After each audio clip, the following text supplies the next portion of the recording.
and good morning again. Happy Saturday to you.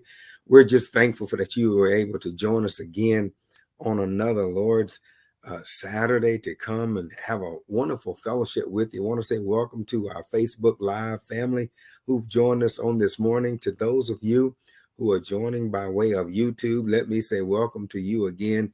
And then there may be somebody joining by phone. We say welcome to you as well. I want to say this is an awesome day to be alive with.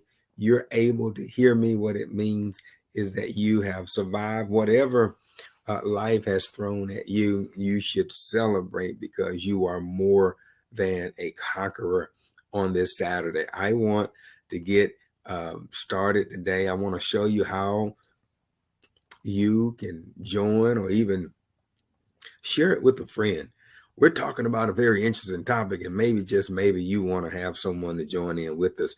We're dealing with burnout and how you can manage burnout. Yes.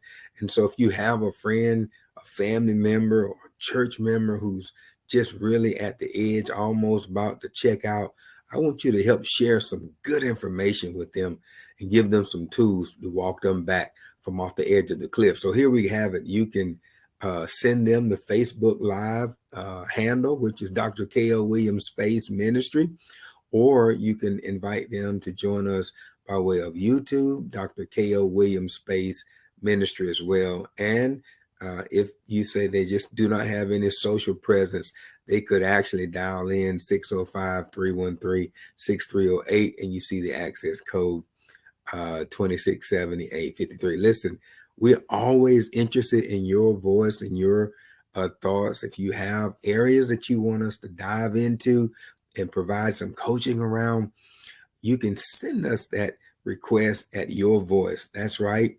All you got to do is type into your web browser, bit.ly/RealTalk Your Voice. And I promise you, we'll get right on. As a matter of fact, the series that we're in right now is in response to a request around burnout. And so 60 minutes is all we have, and we try to be very good stewards, go straight in.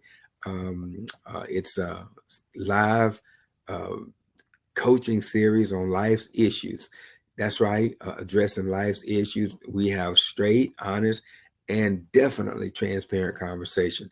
But we never try to leave without giving you some practical tools to put in your toolbox. And just keep in mind, anyone can participate, but we also want to make you aware that adult content is often talked about. So minors should not be attending, just being transparent. All right, let's get started today. We've been on a series trying to deal with this concept of burnout, this notion that a person can be involved in something. And, what we wanted to do was to try to say, first of all, what is burnout?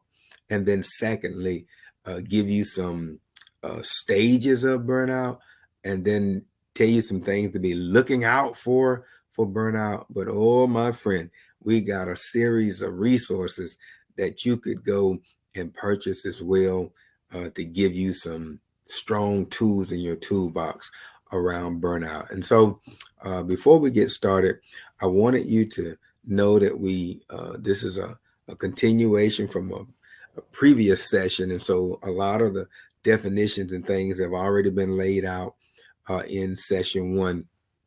But I do want to at least give you a working definition for burnout. It is exhaustion of physical or emotional strength or motivation, usually as a result of a prolonged stress or frustration. In its simplest form is that you feel like you just can't go another step. You feel like if I get one more call, that's it. Or if I get one more text, if you're feeling like that, my friend, this coaching series is tailored just for you. And I pray that you would go back. Keep in mind, our IT team has set it up to where you can go back and review previous sessions as often as you need to. Just keep in mind one more time that the working definition that we will be using as our guiding principle is this concept of exhaustion, this fatigue, this feeling like you just drain of physical or emotional strength, or even sometimes you don't even have motivation. And the result of it is usually from a prolonged stress or frustration. So I want to pose this question to you today. Do you feel like you're in a balanced life or a burned out life? That's the question that we want to probe today. Where do you find yourself on this timeline, on this continuum, if you will? Are you on the burnout side or are you on the balance side? And so that's what we want to talk about. We want to go straight from a quick review on the 8 kinds of burnout. And so we'll start there today. Ask you to take some notes, if you will. But let's get started today on the 8 kinds of burnout. All right. We said that there are different kinds. What we found out is that there's not just a cookie cutter for people being on the edge or being exhausted. For example, we said that there was mental burnout. In your mind, you feel like my mind can't process anymore. I've been there myself. But it's a place it's okay to be as long as you got a tool to help you get back out. Emotional burnout, these are on the screen. I don't have to go back in detail. I just want you to know that there are 8 kinds. You have mental burnout, emotional burnout, compassion burnout. I just can't love anyone else right now. Relational burnout. I've been over giving in this relationship, whether it's at church or whether it's at home, whether it's in your community, listen, whether it's in your personal relationship with someone. There's survival burnout. I'm exhausted from trying to make ends meet. Who am I speaking to today? There's the book I just recently found. I'll add this to the resource called the Superwoman Burnout or the Superman Burnout, just trying to be all things to all people all the time. Listen, my friend, that will not work. And then there's passion burnout. I love what I do, but at some point you lose the drive, the zeal. Who am I speaking to today? I mean, you know this is what you've been called to do, but every now and then you find yourself saying, listen, not today. I can't deal with that today. So if you're in that space, this coaching series is for you as well. And then ultimately, it's the physical burnout. Like my body just can't go no more. We want to tell you that you're in one of those 8 kinds of burnout. Next slide. And so take a moment and go back and review those in your free time. What we said is there is this assessment, and I want to keep bringing this up in every session because this is one of the resources that you should take a pause and do a self-awareness check. In other words, try to figure out where you are. Ask yourself 2 probing questions in this self-awareness check. Number 1, what kind of burnouts have I experienced? We just gave you 8 types. Do any of those resonate with you? Number 1. And then if number 2, what are the signs or symptoms that I'm experiencing in these kinds of burnouts? Listen, the question is real deep. When these symptoms occur, use this harmonizing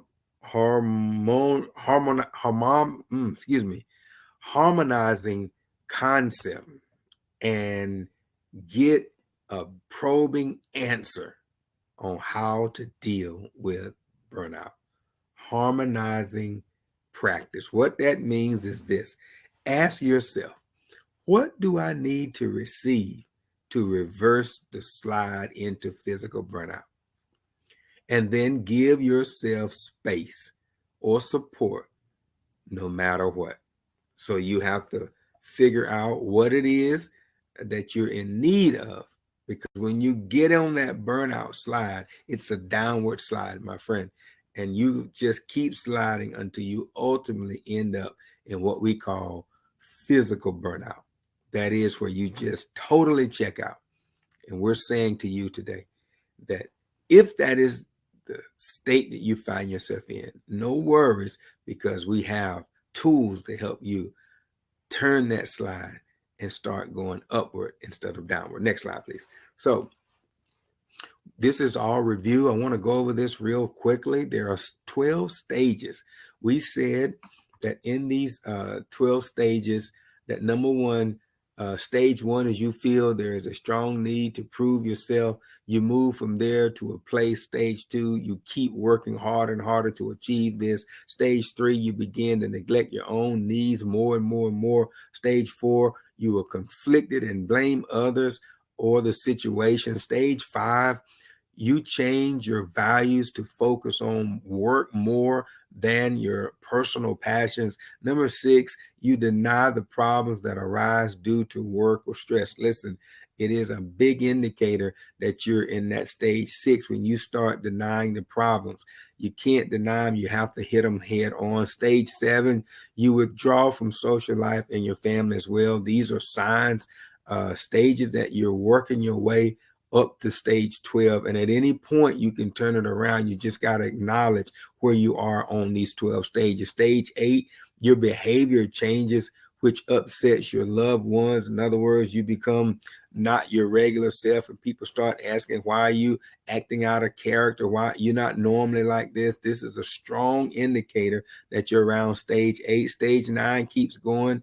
Depersonalization happens. You do not feel like yourself. In other words, even people say, listen, you're what you're doing is not you. This is not who you are.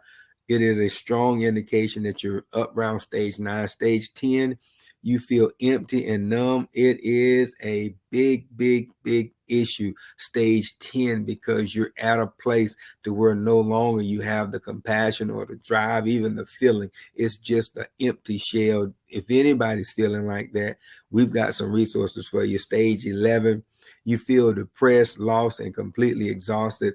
That's next to the last stage. And if you're having those feelings of feeling depressed, feeling sorry for yourself, feeling why me of all people, listen, those are all signs that you're in a stage of burnout. And finally, you hit stage 12. Listen to this. You mentally and physically collapse, full burnout. It's what we call the ultimate stage. And anywhere from stage 1 to stage 12, you can turn them around, but you just have to acknowledge that you're in that burnout stage. All right. Next slide, please. And so if you say, Williams, you've just acknowledged an area that I know that I'm in. I know I'm in one of those stages. What we want you to do is to also start looking at some symptoms of burnout so that maybe you can not only recognize it, but you can pinpoint the types. That's part of that self-assessment. You are your greatest analytic critic, and you're also your greatest support. So you know better than anybody yourself. So let's talk about some of the symptoms. We know that typically when a person is burnt out, one of the most obvious symptoms is they feel exhausted throughout the day. I'm not talking about where you need a power nap. And typically the science say between 2 and 4 is that hump time. And if you can make it through that 2 to 4, that's not what we're talking about. I'm talking about you get up in the morning and your energy is low, and it's low all day. Listen, you don't even really want to engage in life. It is called burnout. That there is a place that no matter who you are, no matter how good you are, there is a place called burnout. And that burnout manifests itself in symptoms like you're exhausted. I just feel like if I could just lay down, if I could just sit down, if I could just take a break. My friend, I want you to do that assessment to make sure that you can eliminate the fact that you're not burnt out. Number 2, you find yourself being sick all the time, frequently sick, headaches, stomach aches, all types of different aches, temperatures, running a temperature. Yes, these are all signs of burnout medically. I want you to know another big symptom is low mood, like this person is just, their mood is what we call melancholy, just droopy and not really exciting. If you find that you get up and you're exhausted and then you don't have a good mood, you're in a bad droopy mood, uh, dreary, nothing exciting. Let's get at it. Today is Monday. Today is Friday. Listen, whatever day it is, at some point you ought to have some energy about the day. And if you don't have any energy about the day, my friend, and it's an indication. Number three is a big one because you can definitely monitor your mood and see just how, if it's going up and down. Number four, you can also experience weight loss, or on the other end of the spectrum, you can have weight gain. Like people get so burnt out that they just have a eating disorder, or they go into a session where I know someone like that, and everybody thought that they were on a diet until the person went to a close friend and revealed that they were burnt out, and the results of it was the weight loss. My friend, if you have those types of challenges, don't be afraid to reach out to someone. Find that one person that you can speak to and talk to about it. And then number five, hypertension. We know that it affects your blood pressure. Is when you're burnt out and that energy is all hyped up, you on 1,000 all the time, or you're down on 2 all the time, so low. Listen, that affects internally how your body operates.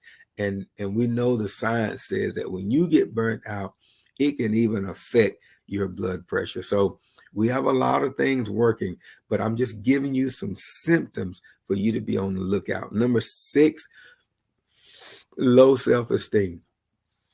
Always feeling like you're not good enough, you didn't work hard enough, you didn't give enough, you weren't caring enough. I'm talking to somebody today that you are fearfully and wonderfully made. You should have affirmations every day to yourself. Low self-esteem, one of the ways that burnout manifests itself is that you feel that you're inadequate. I want to speak to someone today that you can be good at what you do, and you can do it so long, so often, so hard, until if you're not careful, you'll find yourself in a state of burnout. And then all of a sudden you feel low self-esteem. Then number seven is absenteeism. What that simply means is that all of us are social creatures. We cannot exist in this world by ourselves. And can I tell you, one of the just staggering lessons that we all learned from the pandemic was that when you started getting into these sessions where you had to quarantine, we found out real fast that we were not designed to live by ourselves. And the pandemic showed us that even if you're quarantining, you need some level of social engagement. Pick up the phone, do a FaceTime, or do a text or something to someone. You can still be engaged even if you had a health issue, or in our situation, a health crisis in our world.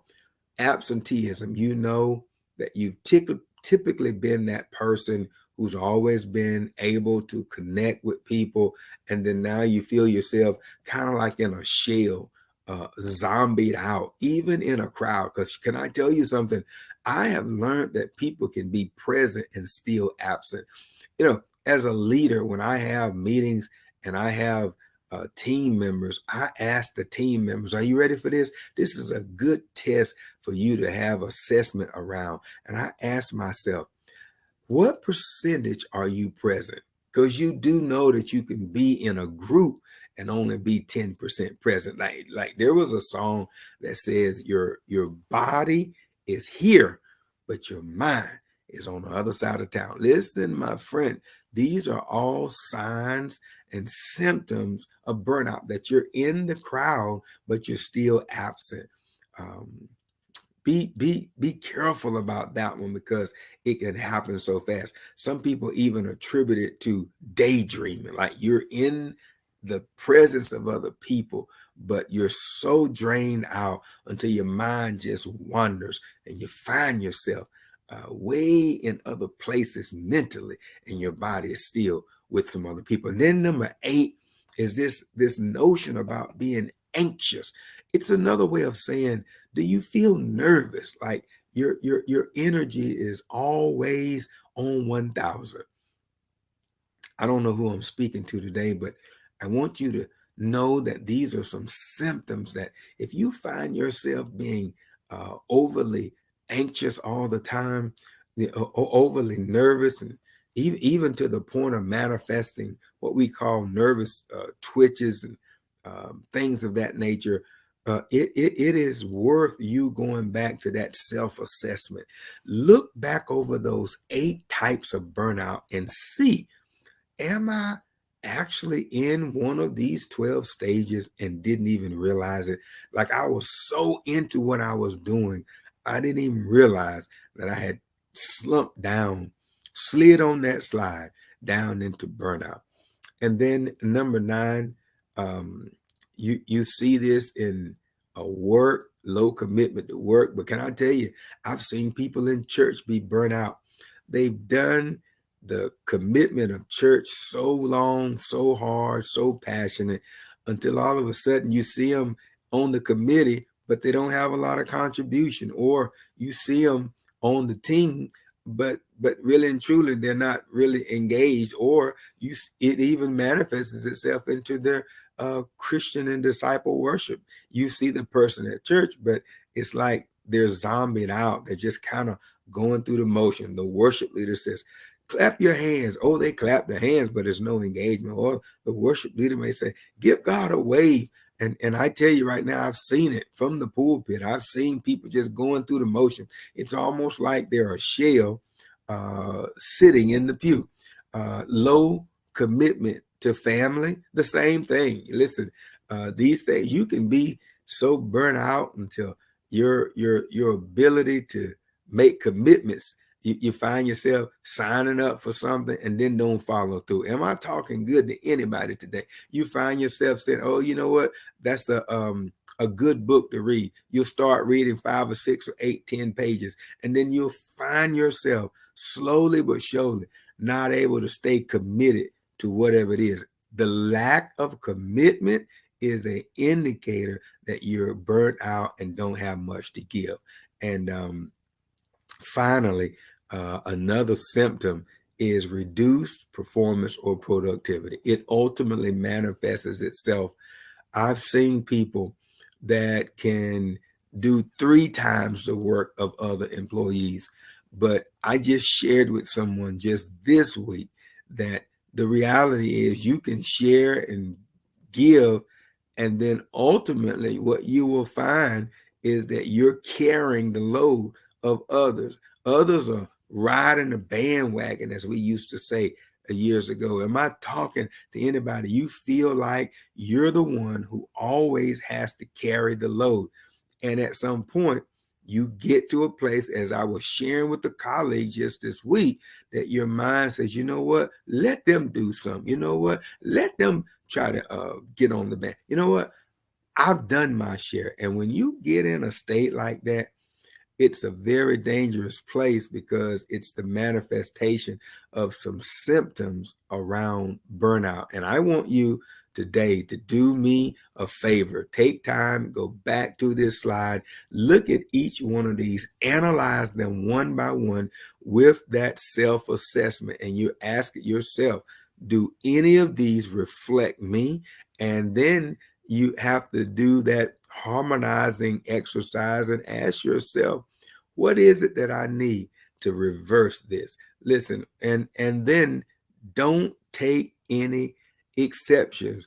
Don't stop until you get what you need. Because here's the thing, if you continue down that slope until you get to stage 12, It's called ultimate burnout.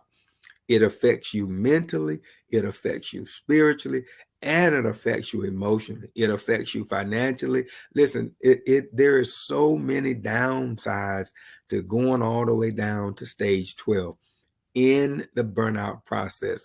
And so what we want you to do is to take time, look at these symptoms. Do you find yourself being in a crowd and still being absent? Do you find yourself being nervous all the time? Or, are you that person that says, I just can't stick to something? Like I find myself now trying to start and then I stop. I start and I stop.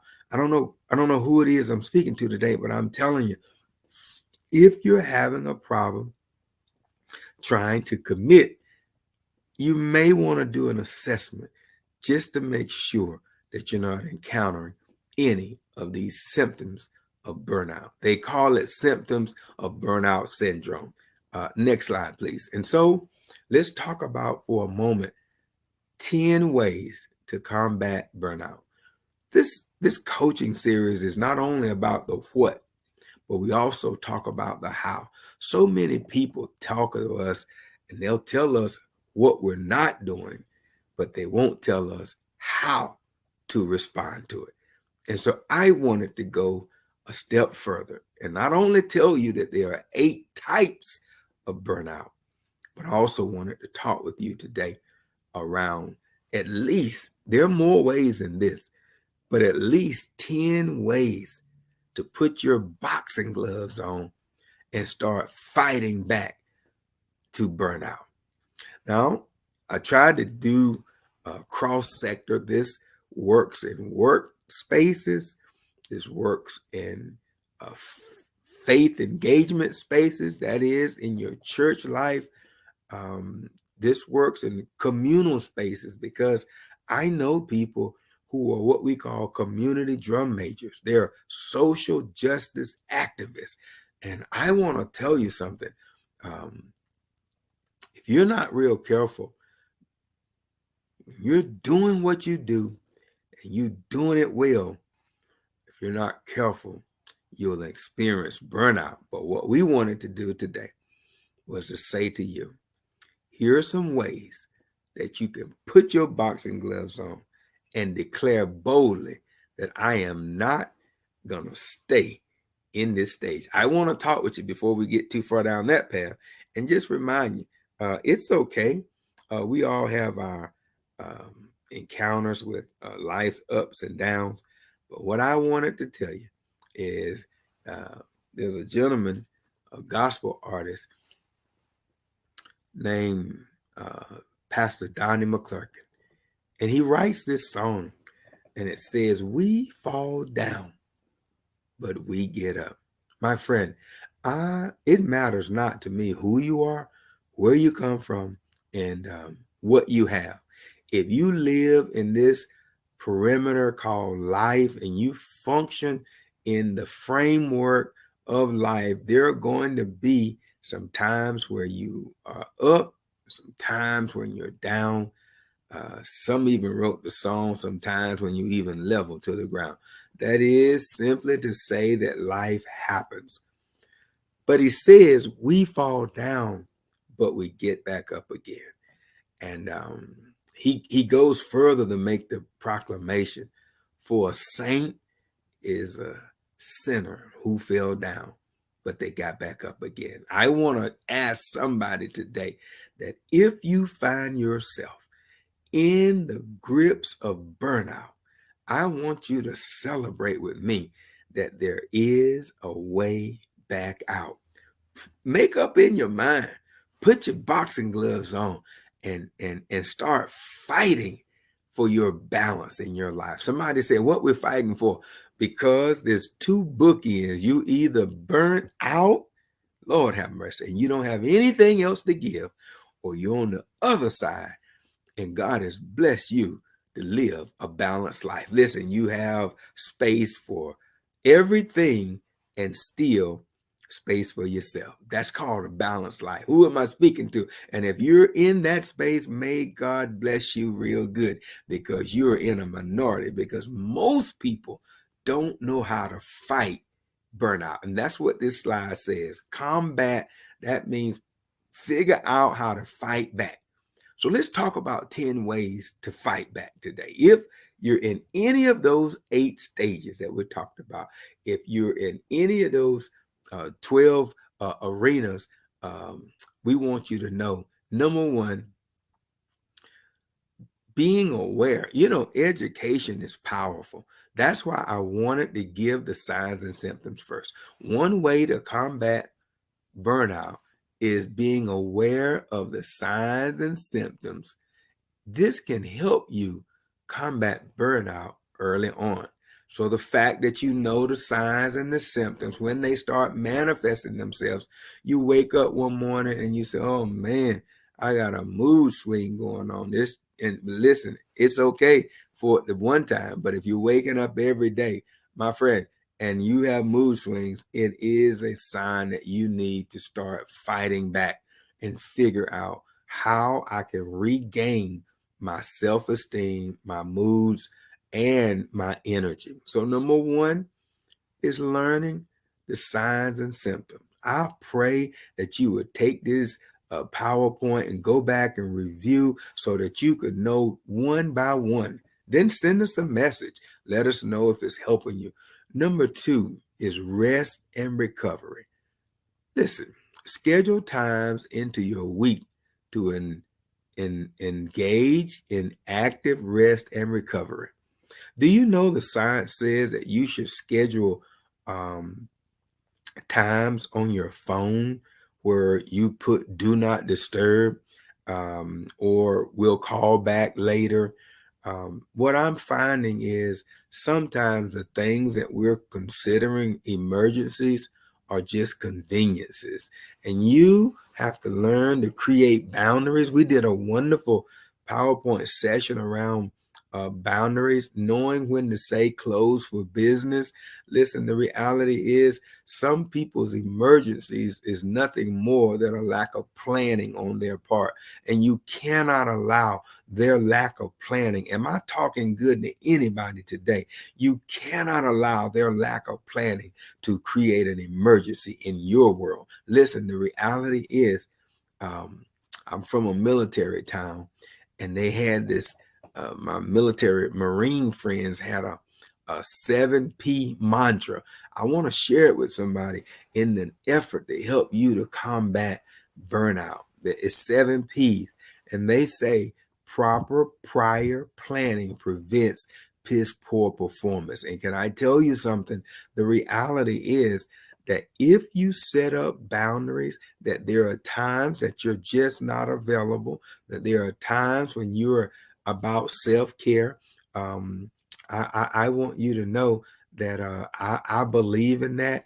And I had a manager who helped me with this and gave me this concept called protected time. I want to help somebody today because you have to have protected time. For example, if you're going to go on vacation, why do you have the work cell phone and people are able to engage you in work activities, consuming your energy in a space that's supposed to be set aside for rest and recovery? I want to suggest to you that you have to create boundaries. You have to create some structure.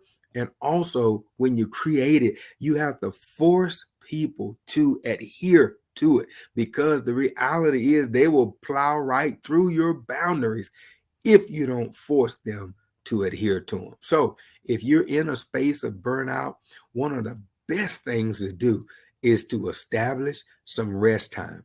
That is to establish some recovery time. And in that time, make no exceptions, because you're in the fight of your life trying to get back on the other side to a balanced life.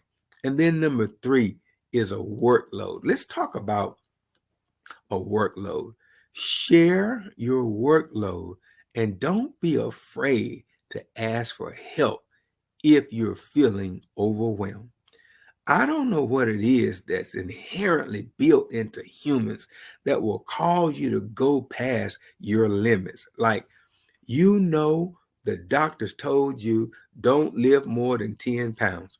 And then on the job, there's a box over there, 15 or 20 pounds, and something inside of you saying, well, this box is sitting here. Nobody else seems to want to move it. I'll move it. Now, my friends, I want to help you today, because if you don't look out for you, then I'm here to help you today, that you're setting yourself up for a burnout.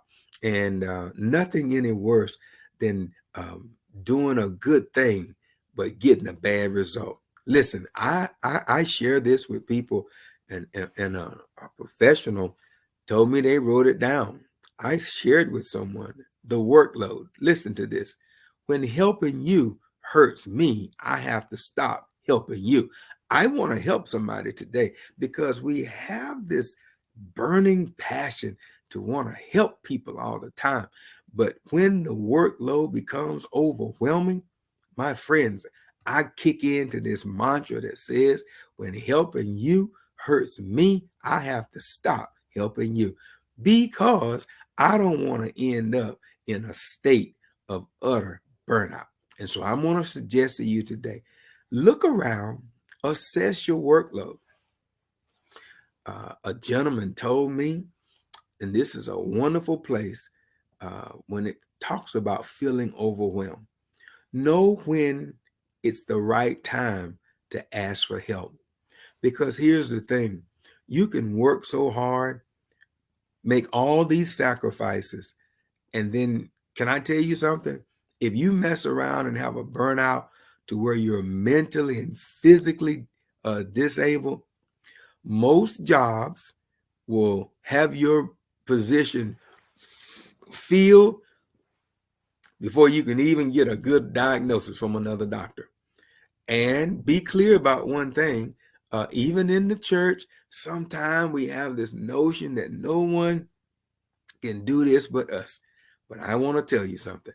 What we have found is that life has it's an eerie way of teaching us that even when we get burnt out, life goes on. Even in our families, even in our community. And so we have to figure out how not to get overwhelmed. And when you start feeling overwhelmed, like, listen, my plate is too full, I got to get something off my plate. Listen, I can't manage all this. I'm juggling too many balls. Am I talking to anyone today? The reality is, you have to fight for your balanced life. It's a fight, because people will put things on your plate. People will give you assignments, and they too know that your plate is full. But if you say yes, then they celebrate the fact that they've gotten it off their plate and now it's on yours. Number 3, watch the work overload, whether it's in church, whether it's at home, whether it's in the family, or whether it's on the job. And then another way to combat burnout is called workplace habits. Listen to this. Focus on creating healthy workplace habits that prioritize both physical and mental health. Schedule these into your week and monitor the impact they have on your well-being. For example, do you not know in corporate America that they do not, and I want to repeat, they do not advocate people sitting at their desk for 8 hours? Do you know the literature now says that sitting all day is harmful for your health?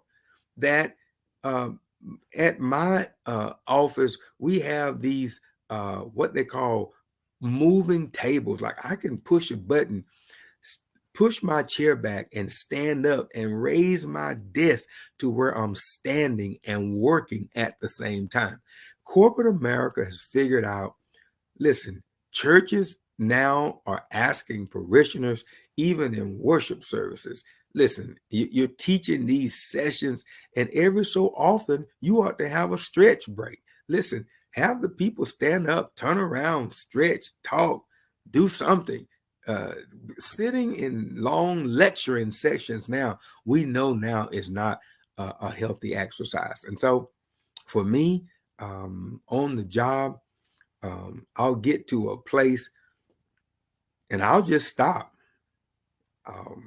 Put the computer on sleep. I got me some work tennis shoes that I keep under my desk. I'll put them on and I'll go right out and walk the trail. What we're saying is we have to be intentional. If you're going to fight back, you have to be intentional. Make provisions. And listen, and when I'm walking, I don't take no work calls. When I'm walking, I put music on. I have my favorite songs, my get up songs that give me that energy and that kick that I need. I'm telling you that you have to be intentional. Don't sit all day. For we know now the literature says, are you ready for this? That sitting is the new smoking. Let that sit for a moment. That sitting is the new smoking. You should not sit all day, every day. Think about it like a muscle. If you don't exercise the muscle, it gets limp, it loses its fervor, and after a while, it loses its mobility. So we don't want that. What we want to do is to create habits. Be intentional. Starting today, make it your business that I will not sit all day, every day. And if your job calls for you sitting at a desk, every so often, take a stand break. Listen, take a walk break. Anything to keep moving. Now, also, there's another way to combat burnout, and that's some coping skills. Oh my goodness, learn some effective coping skills that can help you deal with pressure and adversity.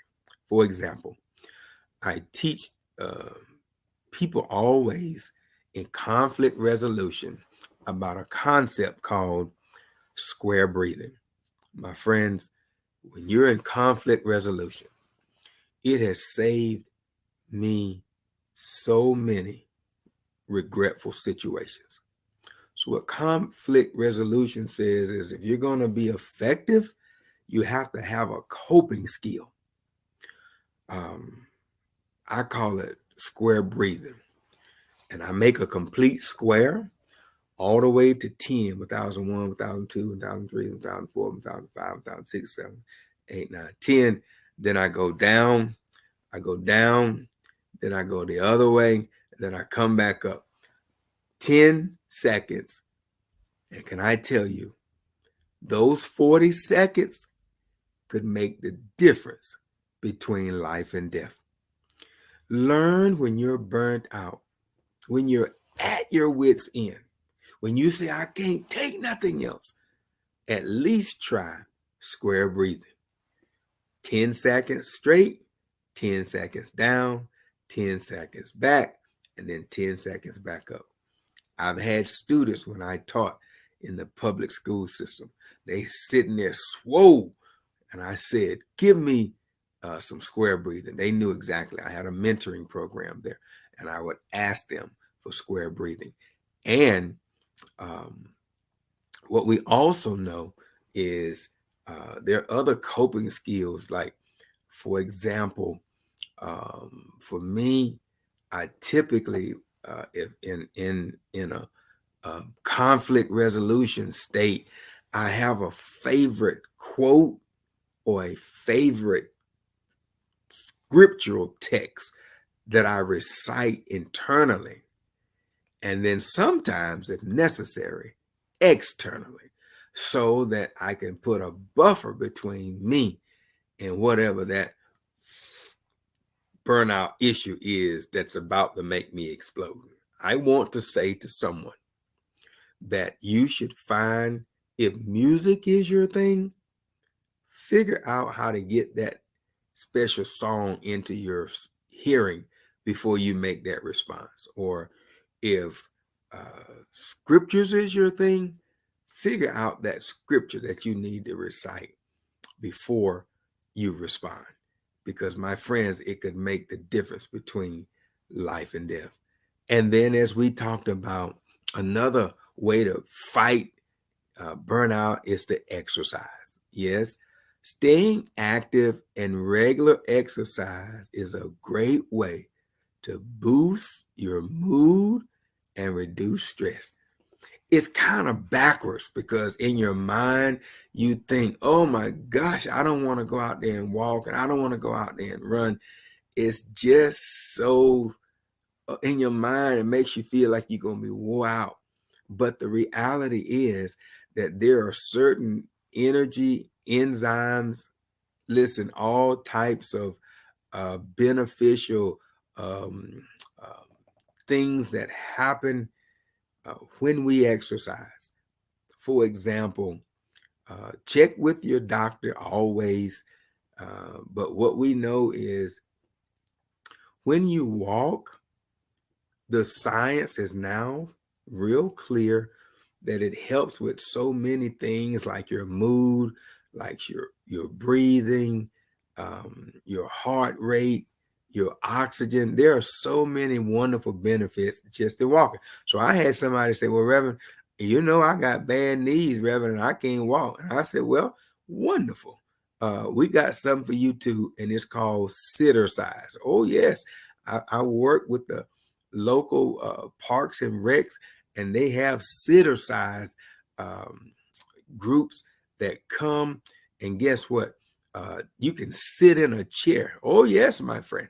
And not only can you sit in the chair, but you can move your limbs so that you don't have, with this term, Mr. Flanagan, we learned in your class called sedimentary. We talked about sedimentary rocks, how if a rock stays there, the longer it stays there, the harder and harder and harder it becomes. Well, guess what?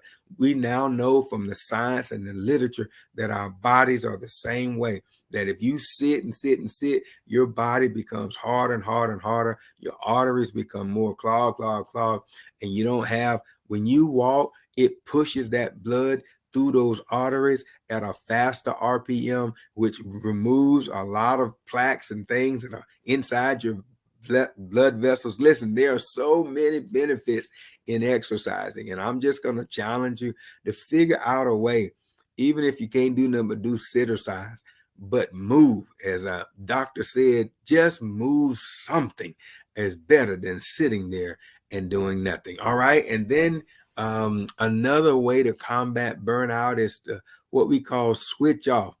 Set yourself some rules that help you switch off from work when at home or when at church. Because can I tell you, I've seen it. People bring their work home. You've heard that statement. I've been guilty of it myself. And so, but what experience teaches you is that if you go down that path too frequently, it's not healthy. There is no boundary. There is no cutoff point.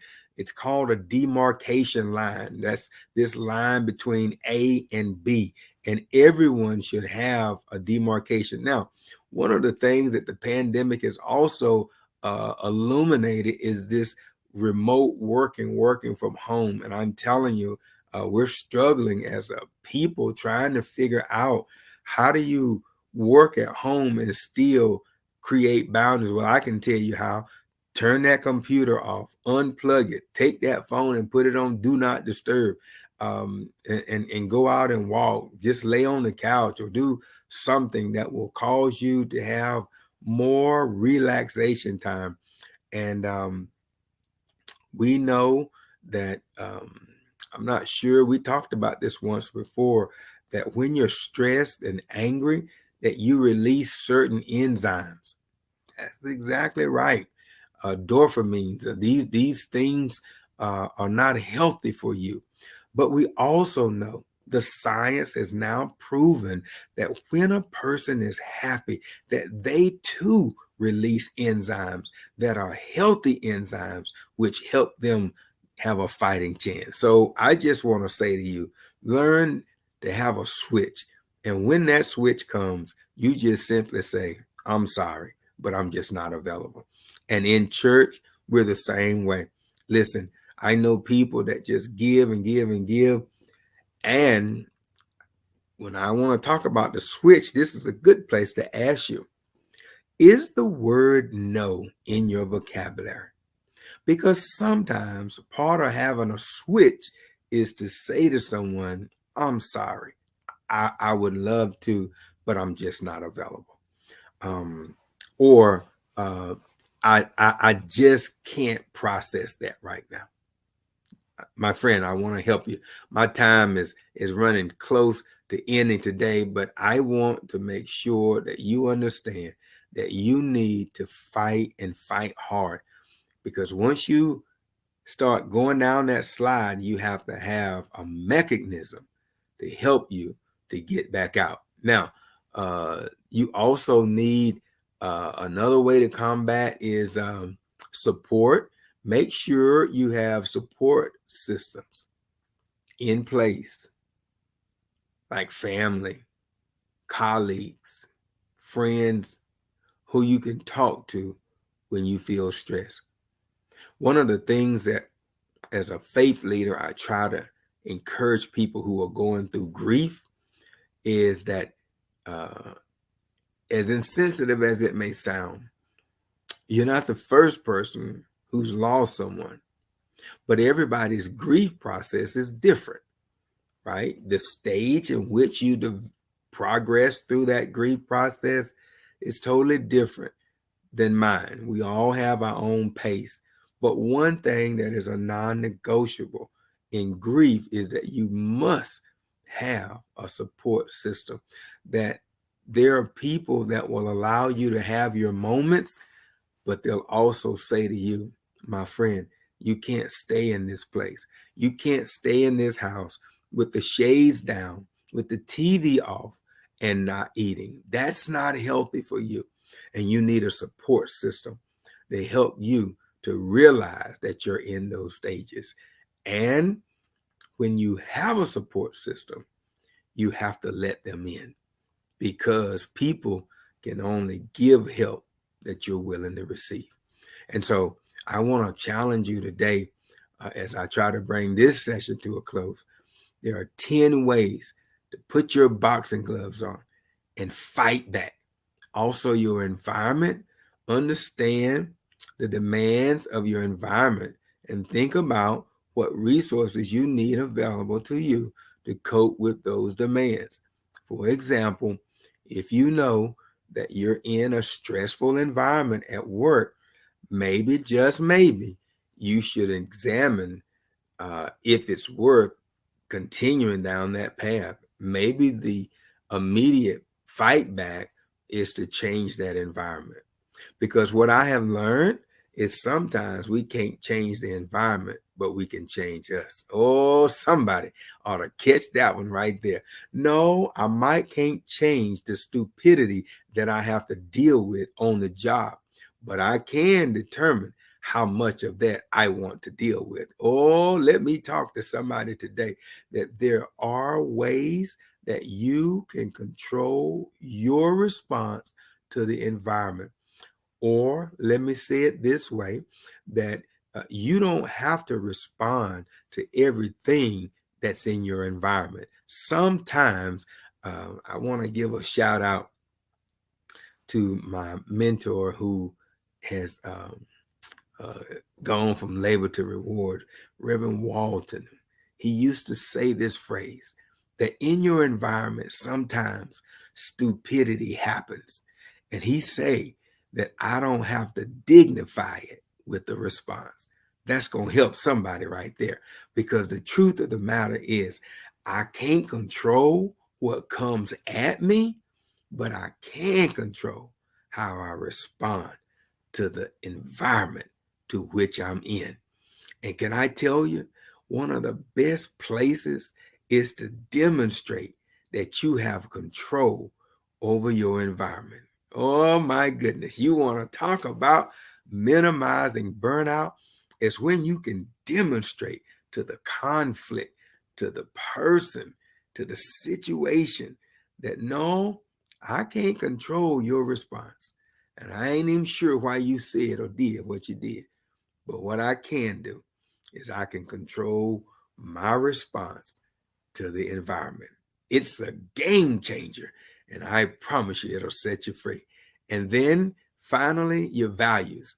And so take time to reconnect with your values, making um, and importance of your work, uh, or your church work, or your family work. I want to close today and say thank you for joining us today. We've been at um, this thing about how to manage burnout.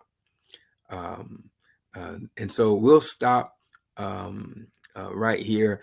Let me go to the next slide just for a moment to show you what we'll start with on next week.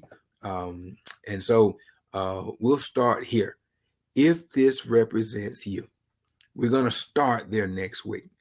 Next week, if you feel like this picture represents who you are, tune in next week. Can I pray with you today? Father, we thank you for time well spent in this space today. There are so many struggling, Father, trying to make sense of this thing called LIFE, life. It's unpredictable and it has some crooks and some turns that sometimes are unexplainable.